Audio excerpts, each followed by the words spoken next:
안녕하세요. 안녕하세요. 안녕하세요. 제이리스의 장재원 과장입니다. 장재원 과장입니다.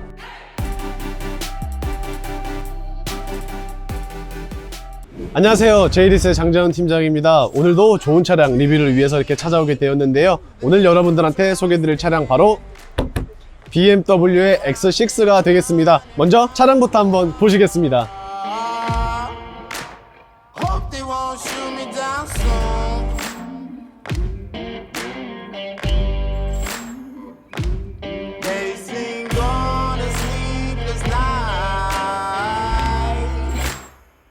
Catch me howling at the moon.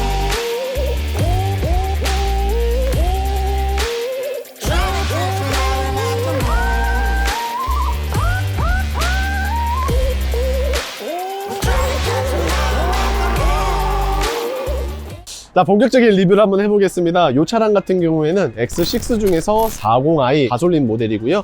등급 같은 경우에는 M 스포츠 패키지가 되겠습니다. 참고로 말씀을 드리면은 요즘 BMW에서 반도체 수급이 많이 부족하기 때문에 P1-1, P1-2 이런 식으로 좀 많은 종류의 X6를 나오고 있는데 이 차량 같은 경우에는 P1-5라는 것을 말씀을 드릴 수 있을 것 같은데요. 어떠한 차이점이 있는지는 제가 이따가 설명을 드리고 먼저 전면부터 시작을 한번 해보겠습니다. 자, 일단 X5 사실 BMW에 있어서 굉장히 많이 팔리고 있는 SUV 혹은 SUV에 있어서 대표 주자라고 말씀을 드릴 수 있을 것 같은데요. 특이하게도 X5를 타셨던 분들은 다음 차량을 X5 신형으로 많이들 구매를 한다고 합니다. 물론 까이엔도 있고 GLE도 있고 Q7도 있기는 하지만 워낙 완성도가 높아서 만족감도 크게 있기 때문에 재구매로 X5를 구매한다는 말이 있을 정도인데, 일단 전면부 같은 경우에는 확실히 전 세대에 비해서 굉장히 커진 그릴도 함께 보실 수 있고요. 그 다음에 라이트도 굉장히 매섭게 잘 나와 있습니다. 차량 가격이 약 1억 1,700만 원이기 때문에 파란색의 레이저 라이트 있다는 것, 그렇기 때문에 조금 더 가시거리를 확보하기 때문에 야간 운전 시에 쌓이는 눈의 피로도 또한 그만큼 줄어들게 하실 수 있을 것 같습니다. 그 다음 X라인과 M 스포츠 패키지 이렇게 두 가지로 존재가 되어 있는데, X라인 같은 경우에는 크롬이 많이 들어간 반면 M 스포츠 패키지는 크롬의 사용을 조금은 줄이고 블랙 하이그로시를 조금 더 많이 사용함으로써 훨씬 더 젊은 듯한 이미지를 보여주고 있습니다. 그리고 서라운드 뷰 지원을 해주고 있다라는 점, 그 다음에 하단부에는 레이더 센서가 있는 것으로 보아서 반자율 주행 지원해주고 있다라고 생각을 해보실 수 있을 것 같습니다. 그리고 에어덕트 페이크가 아니라 뚫려 있다는 것도 보실 수 있고요. 그 다음에 라디에이터를 가려주기 위해서 메쉬 타입의 그릴 형성하고 있다는 것도 말씀드릴 수 있는데, 같은 바디감으로는 X6가 있기는 하지만 쿠페형이 아니라 외건 형태이기 때문에 실용성만큼은 훨씬 더 높은 게 바로 X5라고 생각이 되는데, 바로 한번 측면 들어가 보겠습니다. 자, 이제 이렇게 측면으로 넘어오게 되었습니다. 일단은 P1-5 같은 경우에는 에어서스가 빠져서 안타깝기는 하지만 그 대신에 인테그럴 액티브 스티어링이라는 기능이 들어가게 됩니다. 잠시 이 기능에 대해서 말씀을 드리면은, 시속 60km 이하의 저속에서는 앞바퀴와 뒷바퀴의 조향 각도가 서로 다르게 되고, 그 다음에 60km 이상의 고속에서는 앞바퀴와 뒷바퀴 조향이 서로 같게 되어서 유턴이라든지 차선 변경, 좌회전, 우회전 변경을 하실 때 조금 더 용이하게 들어간다라고 말씀을 드릴 수 있게 될 것 같습니다. 자, 그래서 측면을 알아볼 텐데요. 일단은 40i M 스포츠입니다. 그렇기 때문에 캘리퍼 같은 경우에는 파란색으로 들어간다는 거 보실 수 있는데, 만약에 고성능 모델이었으면 빨간색으로 들어간다는 점 체크를 해봐 주시면 좋을 것 같고, Y스포크 스타일의 휠 21인치가 들어가는데, 지바겐만 하더라도 일반형 기준으로 20인치, 에디션 모델이 22인치가 들어간다는 것을 감안했을 때 X6 40i에는 21인치가 들어간다? 엄청난 메리트라고 할 수 있을 것 같습니다. 물론 타이어를 교환하실 때 비용이 좀 많이 들어간다는 단점이 있겠지만, 그래도 접지력이 우수하기 때문에 평상시의 주행과 고속 주행, 브레이크 밟았을 때 굉장히 성능이 좋다라고 말씀을 드릴 수 있을 것 같고요. M 스포츠 패키지이기 때문에 당연히 펜다에 M 배지가 있다는 것도 확인을 해보실 수가 있는데, 에어덕트는 페이크라는 걸 한 번 더 말씀을 드릴게요. 그리고 사이드 미러를 보시면 아시겠지만 서라운드 뷰 지원이 되기 때문에 여기에 이제 카메라 렌즈 당연히 있다는 것도 함께 보실 수 있을 것 같습니다. 그 외적으로 측면에서 볼 거는 이 C필러 뒷부분에 있다고 생각을 하는데요. 그러니까 같은 체형인 X6는 이렇게 꺾여지는 반면 X5는 전통의 SUV를 담당을 하고 있기 때문에 외건 형태가 있다는 것을 함께 만나보실 수 있는데, 이런 외건 형태 후면에서도 굉장히 다르게 보이는데 어떻게 다른지 한번 보러 가실게요.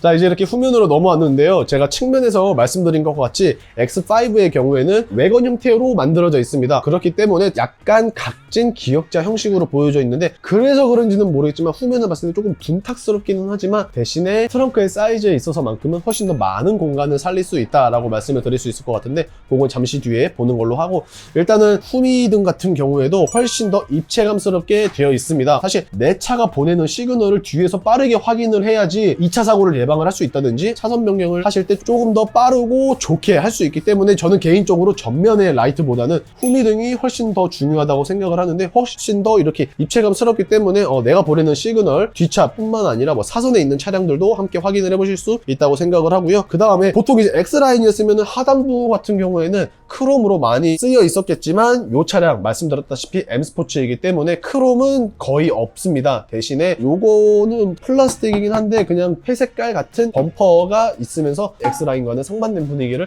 연출해주고 있습니다. 자, 그리고 트렁크 공간 한번 만나보시게 될 텐데요. 트렁크 사이즈 굉장히 넓게 잘 되어 있습니다. 말씀드린 것처럼 이게 쿠페가 아니기 때문에 오히려 더 넓은 트렁크 공간 사용을 하실 수도 있는데요.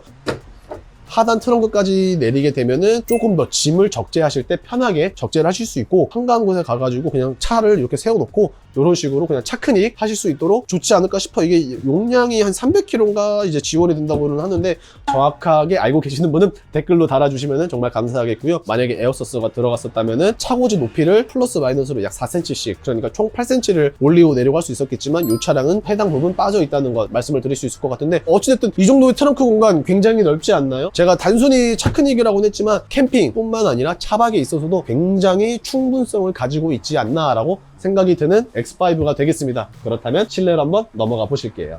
자, 이제 이렇게 실내로 넘어오게 되었습니다. 확실히 실내는 그냥 BM스럽다라고 말씀을 드릴 수 있을 것 같은데요. 일단은 요즘 반도체가 굉장히 많이 부족하기 때문에 BMW에 있어서는 크게 세 가지의 옵션이 빠지고 있습니다. 첫 번째는 서라운드 뷰, 두 번째는 헤드업, 세 번째는 디스플레이 터치가 빠진다는 점, 이렇게 세 가지가 있는데, 일단 첫 번째 서라운드 뷰 같은 경우에는 아까 외부에서 설명을 드렸다시피 정말 다행히 아직 들어가 있습니다. 그리고 제 자리에서만 보이겠지만 헤드업 디스플레이 빠지지 않고 당연히 들어가 있고, 세 번째 같은 경우에는 보시는 바와 같이 디스플레이 터치 아직 잘 지원이 되고 있습니다. 그래서 실질적으로 빠지는 게 두 가지인데, 첫 번째는 에어서스가 빠지고요, 두 번째는 정말 필요 없는 기능인데 정확한 명칭은 제가 기억이 안 나지만 원래 이 아이드라이브에서 글씨를 쓸 수가 있었거든요. 이게 이제 빠진다고는 하는데 이거 쓸 일 없습니다. 제가 한때 BM 딜러로 일했을 때도 그렇고 BM 차량을 운행했을 때도 그렇지만 내비게이션 목적지 설정할 때 그냥 쓴 정도밖에 없기 때문에 솔직히 이거는 진작에 없어져도 되지 않았을까? 라는 생각은 있고, 그 다음에 핸들 같은 경우에는 당연히 M 스포츠 패키지이기 때문에 X라인과는 다른 굉장히 깔끔하고 멋있는 T자 형태의 M 스포츠 패키지 휠 들어가 있다는 것도 보실 수 있고요.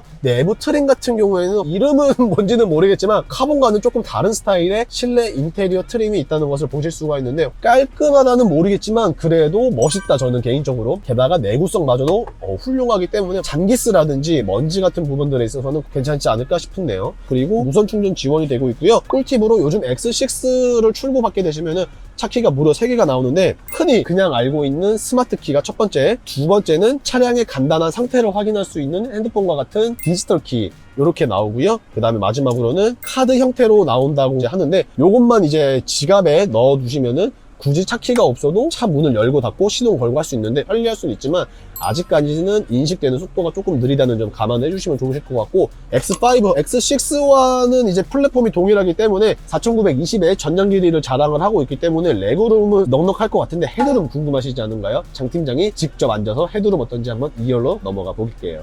자, 이제 이렇게 2열로 넘어오게 되었는데요. 참고로 1열의 운전석을 제 운전 포지션에 맞춰놨음에도 불구하고 거의 손바닥 한 뼘의 레그룸 여유 공간 확보됐다는 거 보실 수 있고요. 그 다음에 쿠페 형태가 아니기 때문에 헤드룸 여기도 마찬가지로 손바닥 한 뼘까지는 아니지만 4분의 3뼘 정도의 넉넉한 공간을 자아내주고 있습니다. 게다가 파노라마 썬루프 들어가 있다는 것도 보실 수 있는데요. 그렇기 때문에 굉장히 넓고 높은 개방감을 함께 가져갈 수 있다. 결국에는 장거리 운전 크게 지루하진 않을 것 같고, 캠핑이나 차박을 갔을 때 차 안에서 밤하늘을 보는 것도 나름의 묘미라고 생각을 하고 있습니다. 그리고 뽀존의 에어컨 공조기 기능 당연히 가지고 있고요. 썬블라인드.